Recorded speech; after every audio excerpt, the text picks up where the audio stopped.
22 फरवरी 2026 के current affairs के इस वीडियो में आप सभी का स्वागत है। यह video UPPSC, BPSC, IBPS, SSC, UPSSSC, MPPSC और आरपीएससी सहित कई प्रतियोगी परीक्षाओं के लिए उपयोगी है। चलिए शुरू करते हैं हमारे पहले प्रश्न के साथ। मिलान शीतकालीन ओलंपिक 2026 में महिला आइस हॉकी में स्वर्ण पदक किसने जीता? सही उत्तर है अमेरिका ने। मिलान में आयोजित शीतकालीन ओलंपिक खेलों में अमेरिका ने महिला बर्फ हॉकी के फाइनल में कनाडा को 2-1 से पराजित कर स्वर्ण पदक जीता। ये इस स्पर्धा में अमेरिका का तीसरा ओलंपिक स्वर्ण है तथा 2018 के बाद पहला खिताब है। मिलान शीतकालीन ओलंपिक 2026 एक अंतर्राष्ट्रीय बहुखेल आयोजन है जो 6 फरवरी से 22 फरवरी 2026 तक आयोजित होगा। यह शीतकालीन ओलंपिक का 25वां संस्करण है।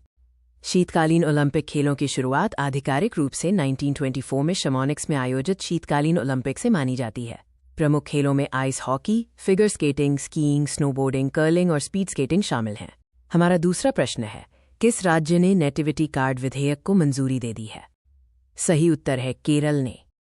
केरल मंत्रिमंडल ने केरल नेटिविटी कार्ड विधेयक को मंजूरी दी है, जिसके तहत राज्य सरकार नेटिविटी कार्ड जारी कर सकेगी। यह कार्ड राज्य सेवाओं और सामाजिक आवश्यकताओं की पूर्ति के लिए पहचान दस्तावेज के रूप में उपयोग किया जाएगा। इस विधेयक के अनुसार मूल निवासी वो व्यक्ति माना जाएगा जो केरल में जन्मा हो और जिसने किसी विदेशी नागरिकता को स्वीकार न किया हो। ऐसे व्यक्ति भी पात्र होंगे जिनके पूर्वज केरल में जन्मे हों और जिन्होंने भारतीय नागरिकता का परित्याग न किया हो। केरल भारत के दक्षिण पश्चिम भाग में मालाबार तट पर स्थित है। राज्य का गठन 1 नवंबर 1956 को हुआ और इसकी राजधानी तिरुवनंतपुरम है। केरल को नारियल की भूमि कहा जाता है। अगला प्रश्न है, आधिकारिक रूप से नक्सल गतिविधियों से मुक्त किसे घोषित कर दिया गया है? सही उत्तर है बिहार को। बिहार को आधिकारिक रूप से नक्सल गतिविधियों से मुक्त घोषित किया गया है। मुंगेर जिले में अंतिम सशस्त्र माओवादी के आत्मसमर्पण के साथ नक्सल विरोधी अभियान समाप्त हुआ। पहले प्रभावित रहे सभी 23 जिलों में अब कोई संगठित सशस्त्र नक्सली दस्ता सक्रिय नहीं है। बिहार में नक्सलवाद का प्रभाव 1970 के दशक से देखा गया था। वर्ष 2012 तक राज्य के 23 जिलों को वामपंथी उग्रवाद से प्रभावित क्षेत्र घोषित किया गया था। सुरक्षा कार्यवाहियों और विकास कार्यक्रमों ने नक्सली नेटवर्क को कमजोर करने में महत्वपूर्ण भूमिका निभाई। बिहार का स्थापना दिवस 22 मार्च 1912 को मनाया जाता है। इसकी राजधानी पटना है। राज्य की प्रमुख नदियों में गंगा नदी, गंडक नदी, कोसी नदी और सोन नदी शामिल हैं। हमारा चौथा प्रश्न है, अरुणाचल प्रदेश स्थापना दिवस कब मनाया जाता है? सही उत्तर है 20 फरवरी को। अरुणाचल प्रदेश स्थापना दिवस 20 फरवरी को मनाया जाएगा, जो वर्ष 1987 में इसके भारत के 24वें राज्य बनने की स्मृति में आयोजित होता है। इसे उगते सूरज की भूमि कहा जाता है। 1972 में नेफा का नाम बदलकर अरुणाचल प्रदेश किया गया और इसे केंद्र शासित प्रदेश का दर्जा मिला। 1987 में अरुणाचल प्रदेश राज्य अधिनियम के माध्यम से ये भारत का 24वां राज्य बना। अरुणाचल प्रदेश स्थापना दिवस राज्य के लोगों के लिए गर्व का अवसर प्रदान करता है और स्वशासन के लिए जनजातीय समाज के संघर्ष को सम्मान देता है। प्रश्न 5, भारत फ्रांस एरोनॉटिक्स उत्कृष्टता केंद्र कहाँ स्थापित होगा? सही उत्तर है कानपुर में। प्रधानमंत्री नरेंद्र मोदी ने कानपुर में एरोनॉटिक्स और रक्षा क्षेत्र के कौशल विकास हेतु राष्ट्रीय उत्कृष्टता केंद्र स्थापित करने की घोषणा की। ये पहल विमानन कौशल पारिस्थितिकी तंत्र को मजबूत करने और तकनीकी प्रशिक्षण को बढ़ावा देने के लिए है।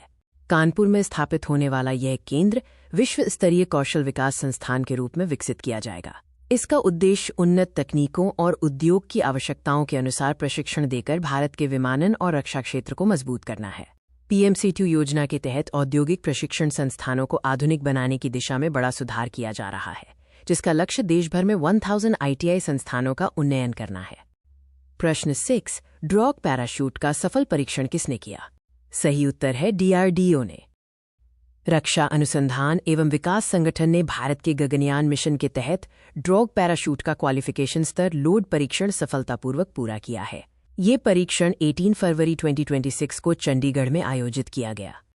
गगनयान मिशन में ड्रॉग पैराशूट क्रू मॉड्यूल के सुरक्षित अवतरण के लिए उपयोग किया जाने वाला एक महत्वपूर्ण उपकरण है। ये अवतरण के समय अंतरिक्ष यान को स्थिर रखने और मुख्य पैराशूट खुलने से पहले उसकी गति को नियंत्रित करने में मदद करता है। गगनयान कार्यक्रम भारत का पहला मानव अंतरिक्ष उड़ान मिशन है, जिसका उद्देश्य भारतीय अंतरिक्ष यात्रियों को अंतरिक्ष में भेजकर सुरक्षित वापस लाना है। प्रश्न 7, चाय बागानों में काम करने वाली जनजातियों को 3% नौकरी का आरक्षण किसने दिया? सही उत्तर है असम कैबिनेट ने। असम मंत्रिपरिषद ने प्रथम और द्वितीय श्रेणी की सरकारी सेवाओं में चाय बागान जनजातियों तथा आदिवासी समुदायों के लिए 3% आरक्षण को स्वीकृति प्रदान की। मुख्यमंत्री हेमंत बिस्व शर्मा ने इसे वंचित वर्गों के लिए सकारात्मक पहल बताया। असम के प्रमुख जनजातीय समुदायों में बोडो, मिसिंग, कार्बी, राभा, दिमासा और चाय जनजाति शामिल हैं, जो राज्य की सामाजिक सांस्कृतिक पहचान में महत्वपूर्ण भूमिका निभाते हैं। असम उत्तर पूर्वी भारत में स्थित एक महत्वपूर्ण राज्य है, जिसकी राजधानी दिसपुर है। असम अपनी प्राकृतिक सुंदरता और प्रमुख पर्यटन स्थलों जैसे काजीरंगा राष्ट्रीय उद्यान और कामाख्या मंदिर के लिए प्रसिद्ध है। प्रश्न 8। इंडिया AI इम्पैक्ट समिट 2026 में made in India large language models LLMs और AI संचालित हार्डवेयर का प्रदर्शन किसने किया? सही उत्तर है स्टार्टअप सर्वम AI ने। इंडिया कृत्रिम बुद्धिमत्ता प्रभाव शिखर सम्मेलन 2026 में स्टार्टअप सर्वम AI ने स्वदेश में विकसित बड़े भाषा मॉडल तथा AI संचालित उपकरणों का प्रदर्शन किया, जिनमें सर्वम काजे नामक स्मार्ट चश्मा भी शामिल था। सर्वम AI की स्थापना वर्ष 2023 में हुई और इसका मुख्यालय बेंगलुरु में है। इसे भारतीय आंकड़ा समूहों पर आधारित कृत्रिम बुद्धिमत्ता मॉडल विकसित करने के लिए चुना गया था। वर्ष 1950 में एलन ट्यूरिंग ने अपनी प्रसिद्ध कृति कंप्यूटिंग मशीनरी एंड इंटेलिजेंस प्रकाशित की। इसी लेख में उन्होंने मशीनों की बुद्धिमत्ता की जांच हेतु एक मानक का विचार प्रस्तुत किया, जिसे आगे चलकर ट्यूरिंग परीक्षण कहा गया। प्रश्न 9। भारत की सबसे बड़ी 8,175 रुपीस करोड़ की लिथियम बैटरी गीगा फैक्ट्री मिली? सही उत्तर है आंध्र प्रदेश को। स्वच्छ ऊर्जा को बढ़ावा देने के लिए आंध्र प्रदेश में वारी एनर्जीज द्वारा 8,175 रुपीस करोड़ के निवेश से देश की सबसे बड़ी एकीकृत लिथियम आयन बैटरी महाकारखाना स्थापित किया जाएगा। ये परियोजना अनकापल्ली जिले के रामबिल्ली क्षेत्र में विकसित की जाएगी और लगभग 3,000 प्रत्यक्ष रोजगार सृजित होने की संभावना है। वारी एनर्जीज एक हरित क्षेत्र में ये नया महाकारखाना स्थापित करेगी, जिसकी क्षमता 16 गीगावाट घंटा बैटरी उत्पादन होगी। इसमें सेल निर्माण और बैटरी पैक संयोजन की सुविधा उपलब्ध होगी। बैटरी महाकारखाना एक विशाल पैमाने की विनिर्माण इकाई होती है, जिसे अत्यधिक क्षमता में बैटरी सेल और पैक उत्पादन के लिए तैयार किया जाता है। इसकी उत्पादन क्षमता गीगावाट घंटा में मापी जाती है। प्रश्न 10। मिलन-2026 अभ्यास के 13वें संस्करण का उद्घाटन किसने किया? सही उत्तर है रक्षा मंत्री राजनाथ सिंह ने। रक्षा मंत्री राजनाथ सिंह ने आंध्र प्रदेश के विशाखापत्तनम में अभ्यास मिलन-2026 के 13वें संस्करण का उद्घाटन किया। ये एक प्रतिष्ठित बहुपक्षीय नौसैनिक अभ्यास है, जिसमें 74 देशों ने भाग लिया। अभ्यास मिलन-2026 का 13वां संस्करण 74 देशों की भागीदारी के साथ अब तक का सबसे समावेशी संस्करण है। इसके उद्देश्यों में नौसेनाओं के बीच पारस्परिक संचालन क्षमता और समुद्री सुरक्षा सहयोग को मजबूत करना शामिल है। अभ्यास मिलन-2026 का 13वां संस्करण आंध्र प्रदेश के विशाखापत्तनम में आयोजित किया गया। इसका आयोजन भारतीय नौसेना पूर्वी नौसेना कमान द्वारा किया गया और ये एक द्विवार्षिक बहुपक्षीय नौसैनिक अभ्यास है। प्रश्न 11। ट्रंप के गाजा शांति बोर्ड में पर्यवेक्षक के रूप में कौन शामिल हुआ? सही उत्तर है भारत। भारत ने गाजा पुनर्निर्माण और स्थिरीकरण पर केंद्रित प्रथम बोर्ड ऑफ पीस बैठक में पर्यवेक्षक के रूप में भाग लिया। ये बैठक डोनाल्ड ट्रंप द्वारा आयोजित की गई थी, जिसमें 40 से अधिक देशों और यूरोपीय संघ ने भागीदारी की। डोनाल्ड ट्रंप द्वारा गाजा बोर्ड ऑफ पीस का गठन गाजा के पुनर्निर्माण, एक अंतर्राष्ट्रीय स्थिरीकरण बल के गठन और संरचित शांति ढांचे को बढ़ावा देने के उद्देश्यों से किया गया। भारत ने औपचारिक सदस्य बनने के बजाय पर्यवेक्षक के रूप में भाग लिया, जो इजराइल फिलिस्तीन मुद्दे पर भारत की संतुलित कूटनीतिक नीति को दर्शाता है। अन्य पर्यवेक्षक देशों में जर्मनी, इटली, नॉर्वे, स्विट्जरलैंड और यूनाइटेड किंगडम शामिल थे। प्रश्न 12। विश्व में भूख से लड़ने के लिए 2 लाख टन चावल आपूर्ति कौन करेगा? सही उत्तर है भारत। भारत वैश्विक मानवीय सहायता कार्यों के लिए 2 लाख टन टूटे चावल की आपूर्ति 5 वर्षों की अवधि में करेगा। इसके लिए फूड कॉरपोरेशन ऑफ इंडिया और वर्ल्ड फूड प्रोग्राम के बीच समझौते पर हस्ताक्षर हुए हैं। वर्ल्ड फूड प्रोग्राम संयुक्त राष्ट्र के अंतर्गत कार्यरत एक अंतर्राष्ट्रीय संगठन है, जो विश्व भर में खाद्य सहायता प्रदान करता है। इसकी स्थापना 1961 में हुई थी और इसका मुख्यालय रोम में स्थित है। फूड कॉरपोरेशन ऑफ इंडिया की स्थापना 14 जनवरी 1965 को हुई थी। ये भारत सरकार का प्रमुख वैधानिक निकाय है, जो देश की खाद्य सुरक्षा सुनिश्चित करता है, किसानों से अनाज खरीदता है और सार्वजनिक वितरण प्रणाली के माध्यम से वितरण करता है। प्रश्न 13। रूसी और बेलारूसी खिलाड़ियों पर लगा प्रतिबंध किसने हटा दिया है? सही उत्तर है अंतर्राष्ट्रीय पैरालंपिक समिति आईपीसी ने। इंटरनेशनल पैरालंपिक कमेटी ने मिलान कॉर्टिना 2026 शीतकालीन पैरालंपिक के लिए रूसी खिलाड़ियों पर लगा प्रतिबंध हटा दिया है। अब रूस और बेलारूस के खिलाड़ी अपने राष्ट्रीय ध्वज के तहत प्रतिस्पर्धा करेंगे। इस निर्णय से एलेक्सी बुगाएव और इवन गोलुबकॉव जैसे प्रमुख रूसी पैरा एथलीट अपने राष्ट्रीय प्रतीकों के साथ प्रतिस्पर्धा कर पाएंगे।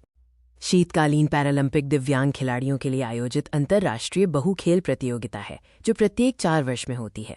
वर्ष 2026 का आयोजन इटली के मिलान और कॉर्टिना डैम्पेज़ो में होगा। प्रश्न 14। वार्षिक राजस्व के आधार पर वॉलमार्ट को पीछे छोड़ते हुए दुनिया की सबसे बड़ी कंपनी का स्थान किसने हासिल कर लिया? सही उत्तर है अमेज़न ने। वर्ष 2026 में अमेज़न ने वार्षिक राजस्व के आधार पर वॉलमार्ट को पीछे छोड़ दिया।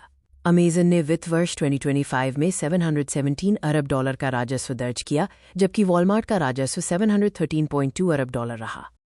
अमेज़न की स्थापना 1994 में जेफ बेजोस द्वारा एक ऑनलाइन पुस्तक विक्रय मंच के रूप में की गई थी, जिसके बाद इसका अनेक क्षेत्रों में आक्रामक विस्तार हुआ।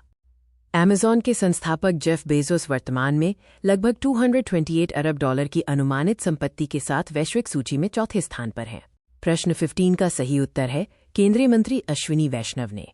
केंद्रीय इलेक्ट्रॉनिक्स एवं सूचना प्रौद्योगिकी मंत्री अश्विनी वैष्णव ने भारत कृत्रिम बुद्धिमत्ता प्रभाव शिखर सम्मेलन 2026 में न्यू दिल्ली अग्रिम कृत्रिम बुद्धिमत्ता प्रभाव प्रतिबद्धताएं घोषित की। ये पहल समावेशी, बहुभाषी और उत्तरदायी कृत्रिम बुद्धिमत्ता को बढ़ावा देने पर केंद्रित है। ये प्रतिबद्धताएं वैश्विक और भारतीय कृत्रिम बुद्धिमत्ता कंपनियों द्वारा की गई स्वैच्छिक घोषणाएं हैं। इसमें भाग लेने वाले भारतीय संगठनों में सर्वम कृत्रिम बुद्धिमत्ता, भारत जेन, ज्ञानी कृत्रिम बुद्धिमत्ता और सोकेट कृत्रिम बुद्धिमत्ता शामिल हैं।